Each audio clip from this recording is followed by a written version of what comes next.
जी, अस्सलाम वालेकुम नाज़रीन, दिस इज़ फ़हद इफ्तिख़ार। उम्मीद है आप सब लोग खैर आफ़ियत से होंगे। आज आपके साथ कुछ ऐसी हाउसिंग सोसाइटीज़ के बारे में डिस्कस करना चाहता हूँ कि जो कि अगर आप देखते हैं ये कंप्लीट वीडियो, एक तो आपको आपकी नॉलेज में बहुत ज़्यादा इजाफ़ा होगा। दूसरा ये है कि अगर आपने कोई प्लान कर रखा है इन सोसाइटी में इन्वेस्टमेंट करने का, प्लॉट ख़रीदने का, तो आप पहले वीडियो मुकम्मल देख लें और उसके बाद फ़ैसला कीजिए कि आपको यहाँ पे ख़रीदना चाहिए या नहीं। क्योंकि ये ऐसी हाउसिंग सोसाइटीज़ हैं कि जहाँ पे जिन लोगों ने पैसे लगाए हुए हैं उनके तो डूब गए हैं, और जो लगाने का इरादा रख रहे हैं, अल्लाह ना करे उनके पैसे डूबें, लेकिन जो उनकी सूरत हाल है, जो उनकी पास्ट हिस्ट्री है और सारी चीज़ों को देखते हुए यही नज़र आता है कि जो या इनके साथ पैसा इन्वेस्ट करेगा वो डूबेगा और कल को अपना नुकसान करके ही यहाँ से निकलेगा। तो बगैर टाइम वेस्ट किए हम वीडियो को स्टार्ट करते हैं और फ़ौरी फ़ौरी मैं आपको सारी तफसील बता दूँ। तकरीबन ये लाहौर की कोई 10 से 12 हाउसिंग सोसाइटीज़ हैं जिनकी डिटेल्स मैं आपके सामने रखना चाह रहा हूँ। यहाँ पे हम कभी रिकमेंड भी नहीं करते अपने क्लाइंट को कि यहाँ पे आप बाय करें, और मैं आपको यही मशवरा दूंगा कि आप इस वीडियो को देखने के बाद जो बातें मैं कहूँगा या करूँगा उनको आप वेरीफाई भी करें, एनालाइज भी करें, और जैसे आपको मुनासिब लगे उसके बाद फिर आपका फ़ैसला है। क्योंकि हमारा काम है अवेयरनेस देना, लोगों को बताना, गाइड करना, क्योंकि हमारे प्लेटफॉर्म से हमेशा हमने जेन्युइन एक नंबर ऑथेंटिक चीज़ को डील किया और वही अपने क्लाइंट्स को हमेशा हम बताते हैं, वही गाइड करते हैं, वहीं पे उनकी इन्वेस्टमेंट करवाते हैं और वहीं पे लेके देते हैं जो चीज़ हमें समझ आती है, जो चीज़ जेन्युइन होती है, जो चीज़ एक नंबर होती है। जिस चीज़ में मसले मसाइल होते हैं, जिस चीज़ में दो नंबरी होती है, हमारी कोशिश होती है हम ओपनली बताएँ भी, और आज इंशाल्लाह इस वीडियो में डिटेल से मैं आपको बताऊँगा भी। तो अगर आप यहाँ पे ख़रीदने का इरादा रखते हैं तो वीडियो मुकम्मल देख लें और फिर फ़ैसला कीजिएगा कि आपने यहाँ पे ख़रीदना कि नहीं। सबसे पहले हम बात करते हैं जी लाहौर शहर की। एक बड़ा ग्रुप है, ऑलमोस्ट तकरीबन सारे बड़े ग्रुप ही हैं जो मैंने शॉर्टलिस्ट किए हुए हैं। मैं इसमें आपको गाइड भी कर देता हूँ।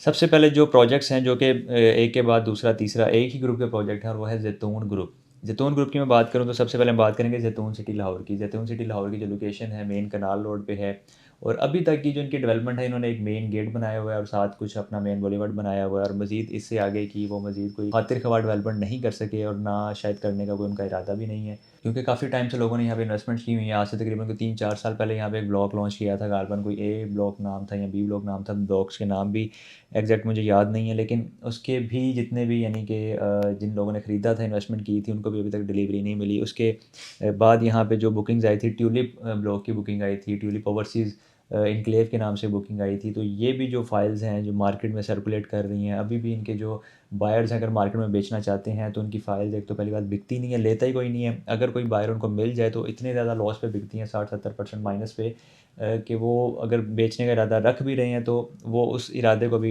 यानी कि तर्क कर देते हैं कि हम इसको क्या बेचें और क्या हासिल करें, हमारा तो 100% नुकसान है। इनके 100 रुपये की चीज़ आपकी अगर 60-70 रुपये नुकसान पे बिक रही है, आपको सिर्फ 20 या 30 रुपये मिल रहे हैं, तो क्या फ़ायदा ऐसी इन्वेस्टमेंट का या ऐसे सरमायाकारी का जहाँ पे आपको कोई फ़ायदा ना हो। उसके बाद हम बात करते हैं जी न्यू लाहौर सिटी की। न्यू लाहौर सिटी की अगर हम हिस्ट्री की बात करें तो सबसे पहले जब इन्होंने अपना फ़ेज़ 1 लॉन्च किया था, तो फ़ेज़ 1 में ही इनके साथ एक मसला क्रिएट हो गया था क्लाइंट्स का और डेवलपर के साथ, कि वहाँ पे बहुत सारे लोगों को स्टार्ट पे जब बैलेटिंग की गई थी तो प्लॉट नंबर ही अलॉट नहीं किए गए थे, उनको प्लॉट दिए नहीं गए थे। अब वो डेवलपर की हम ज़ुबानी सुने तो वो कहते हैं जिन लोगों ने बैलेटिंग अमाउंट्स जमा नहीं करवाई थी इसलिए हमने उनको नंबर नहीं दिया। अब करते कराते वो जो मसला मसाइल चल रहे थे, लोगों को अपनी जो इनकी डिलीवरीज नहीं मिली प्लॉट की और लोगों के पैसे स्टक हो गए, तो अब वो जाके अपने कहीं जाके फ़ेज़ 4 में उनको डिलीवरी दे रहे हैं, जो कि ज़ाहिर सी बात है इंतहाई गलत चीज़ है। लोगों ने इन्वेस्टमेंट अपना फ़ेज़ 1 में किया था, लेकिन अब उनको जो कंपनसेट कह लें या उनको जान छुड़ाने वाली बात है, फ़ेज़ 4 में जाके उसकी डिलीवरीज़ दे रहे हैं।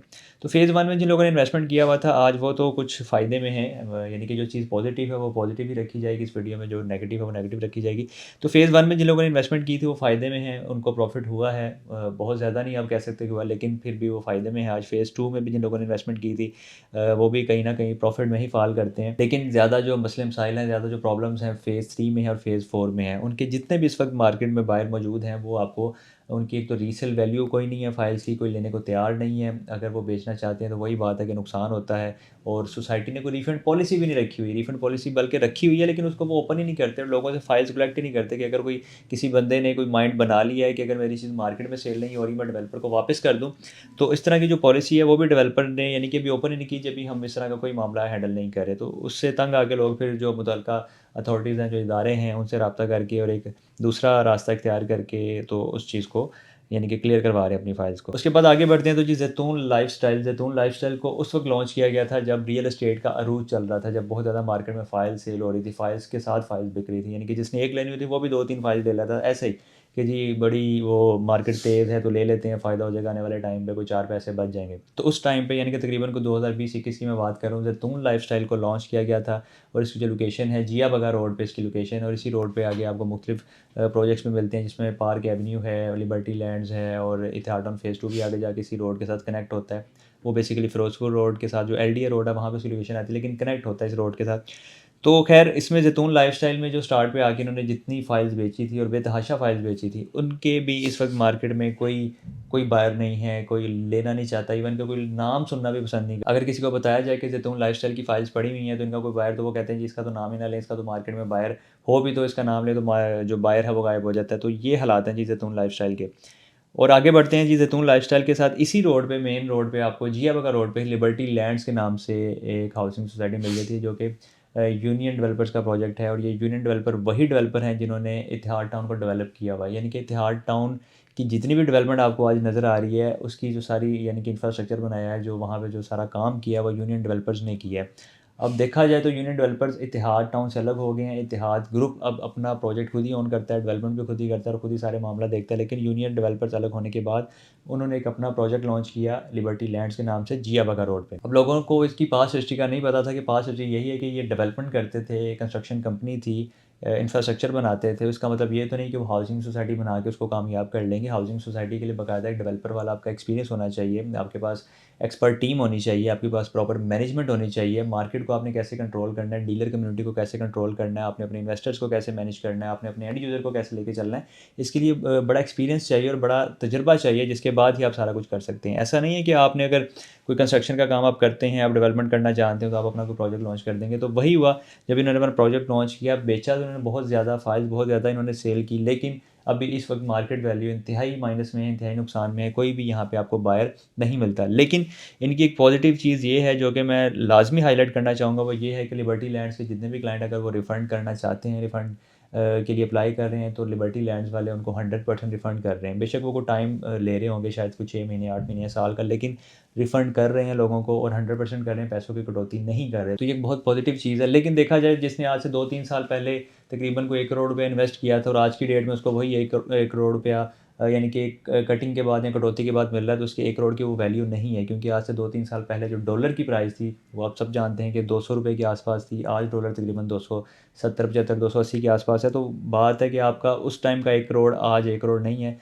तो अल्टीमेटली लॉस तो उनको हुआ है जिन लोगों ने यहाँ पे इन्वेस्ट किया था। उसके बाद मैं बात करूँ तो रायबन रोड पे आपको जो ऑप्शन मिलती है, यानी कि ड्रीम हाउसिंग सोसाइटी की, जो कि हर 2-3 महीने बाद एक नया ब्लॉक लॉन्च कर देते हैं। एक के बाद एक नया ब्लॉक इनके पास आता है, लॉन्च करते हैं, उसकी मार्केटिंग करते हैं, एडवर्टाइजमेंट करते हैं और उसको जब बेच लेते हैं तो फिर उसके बाद उसका ना कोई वाली वारस रहता है, ना उसकी मार्केट वैल्यू होती है, ना कोई उसकी रीसेल में लोग उसको लेना पसंद करते हैं। स्टार्ट इन्होंने किया था जी टीपू ब्लॉक से। टीपू ब्लॉक को ये तकरीबन ऑन ग्राउंड कर चुके हैं और तकरीबन उसका को पोजेसन वगैरह भी हैंड ओवर कर चुके हैं, लेकिन वो भी तकरीबन सारे ब्लॉक का जो पोजेसन है वो भी इन्होंने हैंड ओवर नहीं किया। लेकिन उसके बाद काफ़ी ज़्यादा ब्लॉक्स इन्होंने मार्केट में सेल किए, जिसमें कोई जिना इनक्लेव के नाम से ब्लॉक था। फिर उसके अलावा यहाँ पे आपको ओवरसीज़ इनक्लेव के नाम से भी कोई ब्लॉक मिल जाता है। उसके अलावा आपको यहाँ पे स्मार्ट इनक्लेव के नाम से ब्लॉक मिल जाता है। उसके बाद इकबाल इनक्लेव के नाम से आपको यहाँ ब्लॉक मिल जाता है। तो ये ड्रीम हाउसिंग का ये सिलसिला है कि हर 3 महीने, 4 महीने बाद या 6 महीने बाद एक नया ब्लॉक ये लॉन्च करते हैं, कोई नई डील लेके आते हैं और उसी को मार्केट करते हैं और उस पे काफ़ी ज़्यादा पैसा लगा देते हैं। बेशक वो सोशल मीडिया पे मार्केट करें या फिज़िकली मार्केट में ऑन ग्राउंड उसकी एडवर्टाइजमेंट करें, लेकिन इसकी सोसाइटी की कोई आपको सक्सेस रेशो नज़र नहीं आती, क्योंकि सिर्फ टीपू ब्लॉक है जहाँ पे अभी तक ये पोजीशन दे पाए। बाकी जितने भी ब्लॉक हैं, कोई अली ब्लॉक भी यहाँ पे आया था। तो अगर कोई ब्लॉक मिस हो रहा है तो उसको मैं यानी कि बाद में ऐड कर लूँगा, लेकिन फ़िल वक्त जो चीज़ें मेरे पास सामने हैं उसके अकॉर्डिंग मैं बात कर रहा हूँ, क्योंकि हो सकता है वीडियो देखने के बाद कुछ लोग एतराज़ भी करें, जी आपने इस ब्लॉक का नाम नहीं लिया। कोई अली ब्लॉक है, एग्जेक्टिव ब्लॉक है, ओवरसीज़ ब्लॉक, जिनान ग्लेव। तो मकसद बात करने का सिर्फ ये है कि काफ़ी ज़्यादा यहाँ पे ब्लॉग्स हैं और एक के बाद एक इन्होंने लॉन्च तो किए, लोगों से पैसे भी कलेक्ट कर रहे हैं, माहाना किस्तें भी लोग दे रहे हैं, लेकिन उसकी कोई रीसेल वैल्यू, को मार्केट वैल्यू बिल्कुल नहीं है। और जितने भी लोगों ने यहाँ पे इन्वेस्टमेंट की हुई है उनको खातिर ख्वाह यहाँ पे फ़ायदा नहीं हो रहा। उसके बाद हम चलते हैं जी शरकपुर रोड पे। शरकपुर रोड पे जो सबसे बड़ा आप समझ लें कि स्कैम कर रहे हैं या फ्रॉड कर रहे हैं, उसमें ओमेगा रेजिडेंशियल लाहौर है। ओमेगा रेजिडेंशियल लाहौर में कोई भी आप फ़ाइल ख़रीदते हैं, ख़रीदने जाते हैं, अक्सर तो वहाँ पे ज़्यादातर तो अभी इस वक्त जो वहाँ पे जो फ़ाइल्स बेच रहे हैं वो नंबर वाले ब्लॉक्स हैं, नंबर वाले प्लॉट्स हैं। वहाँ इस्तांबुल के नाम से फ़ाइल्स बेच रहे हैं और मार्केट कर रहे हैं, नंबर वाले प्लॉट दे के लोगों को तसल्ली दे रहे हैं। लेकिन टोटली उसमें दो नंबरी है, स्कैम है, फ्रॉड है। वो डिलीवरी उसकी मिलती है, नहीं मिलती, कब मिलती है, कैसे मिलती है, क्योंकि इससे पहले वाले भी जो इनके अफेक्टिव्स हैं सेक्टर बी के, सेक्टर सी के, सेक्टर डी के, उनको भी अभी तक कुछ डिलीवरी नहीं मिली मार्केट में, और वो भी तकरीबन परेशान इन सारी चीज़ों को लेके, क्योंकि उसकी रीसेल वैल्यू भी नहीं है। रीसेल करने जाते हैं मार्केट तो बहुत ज़्यादा नुकसान में है, माइनस में है। और अभी रिसेंटली जो यहाँ पे बुकिंग चल रही है, जो मार्केट में डिफरेंट डीलर्स आपको ऑफर भी करते हैं, वो वाहा इस्तांबुल के नाम से है। तो वाहा इस्तांबुल भी पिछले तकरीबन को 3 साल से सेल हो रहा है, और नंबर वाले प्लॉट हैं, और नंबर वाले प्लॉट्स में लोगों को यही अट्रैक्शन मिलती है कि अच्छा हमारा जो प्लॉट है विद नंबर बुक हो रहा है, और हम अच्छी से अच्छी लोकेशन का प्लॉट पसंद करके ले लेंगे। हालांकि हालात ये हैं कि जितने भी क्लाइंट जाते हैं वो अच्छी लोकेशन का प्लॉट मांगते हैं, तो सबको वो प्लॉट नंबर दे देते हैं, और एक प्लॉट पता नहीं कितने लोगों को उन्होंने सेल किया हुआ है। उसके बाद इसी शरकपुर रोड पे आपको जो एक दूसरी हाउसिंग सोसाइटी मिलती है शादमान एनक्लेव के नाम से, उसकी भी कोई खातिर खा अभी तक डेवलपमेंट नहीं की। कुछ एरिया उन्होंने उसका ऑन ग्राउंड किया है, यानी कि गेट बनाया हुआ है, रोड्स बनाए हुए हैं, कुछ एरिया ऑन ग्राउंड है, फिजिकली लोग भी रह रहे हैं। इवन कि ओमेगा रेजिडेंशियल की सेक्टर में भी लोग रिहाइश पजीर हैं, लेकिन जो ऑन ग्राउंड एरिया है वो ऑन ग्राउंड है, वो कंफर्म है। वहाँ पे आप रीसेल में चीज़ लें जिसका आपको फौरी कब्जा मिलता है, पोजेशन मिलता है, आप खरीदें, बाय करें, उसमें तो कोई परेशानी वाली बात नहीं। लेकिन ज़्यादातर मैं बात कर रहा हूँ फाइल्स की या ऐसी इन्वेस्टमेंट की जो फ्यूचर बेस्ड है। तो शादमान एनक्लेव की बात हो रही थी, तो वहाँ पे जो काफ़ी देर से तकरीबन 2019-20 से यहाँ पे एक ब्लॉग पैराडाइज ब्लॉग के नाम से लॉन्च किया गया, जो कि स्टिल अभी तक वो सेल कर रहे हैं। काफ़ी टाइम सेल करने के बाद उस ब्लॉग का थोड़ा सा नाम उन्होंने चेंज कर दिया, पैराडाइज प्राइम ब्लॉग कर दिया, और वहाँ पे लोगों को फाइल्स पे फाइल्स चिपका रहे हैं, बेच रहे हैं। लोग भी हमारे इतने मासूम हैं, वो सस्ती चीज़ देख के, कम इंस्टॉलमेंट देख के इन्वेस्टमेंट कर लेते हैं, और बाद में 2-3 साल बाद जब वहाँ पे कुछ उनको बेनिफिट नज़र नहीं आता, तो वही चीज़ उनकी नुकसान में या तो सेल होती है, या वो सोसाइटी को वापस करते हैं, या उसी डीलर को वापस करके अपने पैसों का नुकसान कर वहाँ से निकलते हैं। तो शादमान एनक्लेव में भी इन्वेस्टमेंट करने से पहले आप लाजमी सोचिएगा। इसके बाद हम जाते हैं जी मेन जीटी रोड पे, कालाशाकाकू रोड पे, जो मेन जीटी रोड पे एक रिसेंटली बड़ा प्रोजेक्ट लॉन्च किया गया था, जिसकी बहुत ज़्यादा मार्केटिंग हुई थी, बहुत ज़्यादा एडवर्टाइजमेंट हुई थी। वो जो प्रोजेक्ट है आप समझ गए होंगे, वो अजलील डेवलपर्स का प्रोजेक्ट है, क्योंकि अजलील डेवलपर्स हमेशा से इसी तरह करता है कि एडवर्टाइजमेंट और मार्केटिंग पे ही सारा पैसा लगा देता है, डिलीवरी पे इनका कोई ध्यान नहीं होता, कोई फोकस नहीं होता। अजलील डेवलपर्स के जो अजलील गार्डन प्रोजेक्ट है, नूर ऑर्चर्ड प्रोजेक्ट है, उसमें भी काफ़ी मसले मसाइल चल रहे हैं। अजलील गार्डन के अंदर भी कुछ ऐसे ब्लॉक्स हैं जिसका तकरीबन 8-8 10-10 साल हो गए, लोगों को कोई डिलीवरी नहीं मिली, प्लॉट हैंड ओवर नहीं किए गए, वो बेचारे परेशान हैं, रुल गए हैं, एहतजाज करते हैं, प्रोटेस्ट करते हैं। अक्सर ही यानी कि लोग बाहर निकले होते हैं बैनर्स उठा के कि हमें डिलीवरी दें, हमें प्लॉट दें, या हमें जो हमारे पैसे हैं वो वापस करें, प्रॉफिट के साथ वापस करें। तो इसी तरह नूर ऑर्चर्ड में भी प्रॉब्लम चल रही है वेस्ट मरीना को लेके, मरीना स्पोर्ट सिटी को लेके, खासतौर पे वेस्ट मरीना। काफ़ी बार वेस्ट मरीना के हवाले से जो डेवलपर है वादा कर चुका है कि हम इसका पोजेसन देंगे, लेकिन अभी तकरीबन 3 साल से ऊपर टाइम गुजर गया, 3.5-4 साल होने वाले हैं, सोसाइटी ने अभी तक उसका पोजेसन नहीं दिया, और लोग अभी तक यानी कि उसकी जो फाइल्स हैं मार्केट में माइनस में चल रही हैं, और काफ़ी ज़्यादा नुकसान हो रहा है लोगों को। तो जी डेवलपर्स को ओवरऑल तो बात बेसिकली मैं करना चाह रहा था, जो इनका जीटी रोड वाला जो प्रोजेक्ट है लाहौर एंटरटेनमेंट सिटी के नाम से इन्होंने लॉन्च किया था, वो काफ़ी ज़्यादा उसकी एडवर्टाइजमेंट की, उसकी धूमधाम से इवेंट्स हुए और उसको लॉन्च किया गया। लेकिन लाहौर एंटरटेनमेंट सिटी में जितने भी लोगों ने इन्वेस्टमेंट की है, अभी तक उनका फ़िलहाल कोई फ्यूचर नज़र नहीं आ रहा, और ना ही प्रोजेक्ट इतनी स्पीड से बना है, ना ही सेल हुआ है, क्योंकि यहाँ पे लोग काफ़ी ज़्यादा इनका जो पास्ट हिस्ट्री है, जो सारा ट्रैक रिकॉर्ड है, देखते हुए सोच समझ के लोगों ने फैसला किया था कि यहाँ पे इन्वेस्टमेंट नहीं करनी। तो लाहौर एंटरटेनमेंट सिटी लॉन्च तो हुआ, लेकिन वो समझने के फ्लॉप हो गया। तो यहाँ पे भी आप सोच समझ के इन्वेस्टमेंट कीजिएगा, बल्कि मेरा तो मशवरा यही है कि यहाँ पे इन्वेस्टमेंट आप ना ही करें।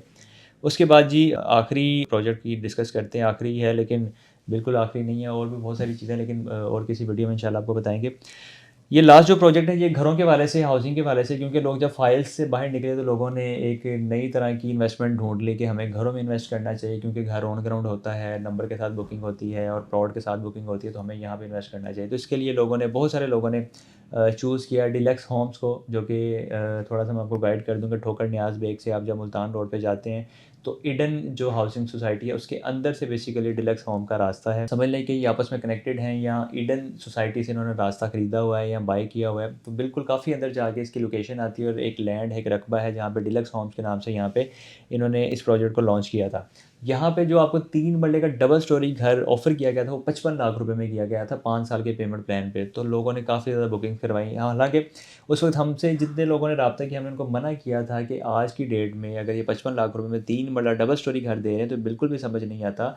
ये प्राइस बिल्कुल भी, कंस्ट्रक्शन की जो कॉस्ट चल रही है और प्लॉट की भी कॉस्ट अगर बीच में डाल लें, तो ये प्राइस समझ नहीं आती, ये समझ से बाहर है। तो आप किस तरह यहाँ पे इन्वेस्टमेंट कर रहे हैं? तो लोगों ने उल्टा उनको डिफेंड किया, जी बड़े मुनासिब रेट पे दे रहे हैं, और एक जगह के हिसाब से ठीक है, मिलेगा जाएगा, डिलीवरी होगी, सारा कुछ। तो आज की डेट में मैं आपको बताना चाहूँगा कि उस 55 लाख रुपए वाले घर पे सोसाइटी ने तकरीबन 25 से 30 लाख रुपए डेवलपमेंट चार्जेस के नाम पे उस पे एक्स्ट्रा अमाउंट ऐड कर दिए। यानी कि वो 55 लाख रुपए का 3 वाला डबल स्टोरी घर जो है इस वक्त आपको तकरीबन वो डेवलपमेंट चार्जेस वगैरह सारी चीज़ें पे करके 80-85 लाख रुपए में पड़ रहा है। तो हालांकि देखा जाए तो 80-85 लाख रुपए के हिसाब से आज की डेट में प्राइस समझ आती है, ये बनती है आज की प्राइस में कि 3 बड़ा डबल स्टोरी घर, कंस्ट्रक्शन कॉस्ट और सारी चीज़ें डाल के इस प्राइस में आपको समझ आता है। लेकिन ये प्लान मज़ीद आगे कोई 2-2.5 साल का प्लान है, क्योंकि जितने लोगों ने यहाँ पे बाई किया वो आज से तकरीबन कोई 2-1 साल पहले बाई किया था, तो आज वो डेवलपमेंट चार्जेस लगाए हैं, तो आज के लिहाज से वो 80 से 85 लाख रुपए में उसकी कॉस्ट आ रही है। मज़ीद आगे वो 2 से 2.5 साल में पता नहीं अब उसमें क्या करेंगे, कैसे उसे करेंगे, क्योंकि आज 2024 चल रहा है, तो इसमें वो भी उसका एंड है। तो 80-85 लाख आज की डेट में उसकी लोकेशन के हिसाब से कंस्ट्रक्शन कॉस्ट और प्लॉट की कॉस्ट आप डालें तो ये प्राइस बिल्कुल रीज़नेबल है, मुनासिब है। लेकिन आगे आने वाले टाइम पे वो कैसे डिलीवर करेंगे, कैसे अपनी कॉस्ट पूरी करेंगे और कैसे बना के इसको लेके चलेंगे, ये तो वक्त बताएगा। तो ये थी एक डिटेल वीडियो उन सोसाइटीज़ के हवाले से जो कि लाहौर शहर में ही एग्जिस्ट करती हैं, लोगों का सरमाया भी यहाँ पे लगा हुआ है और मज़ीद एडवर्टाइजमेंट भी करते रहते हैं डिफरेंट नए से नए ब्लॉग्स की।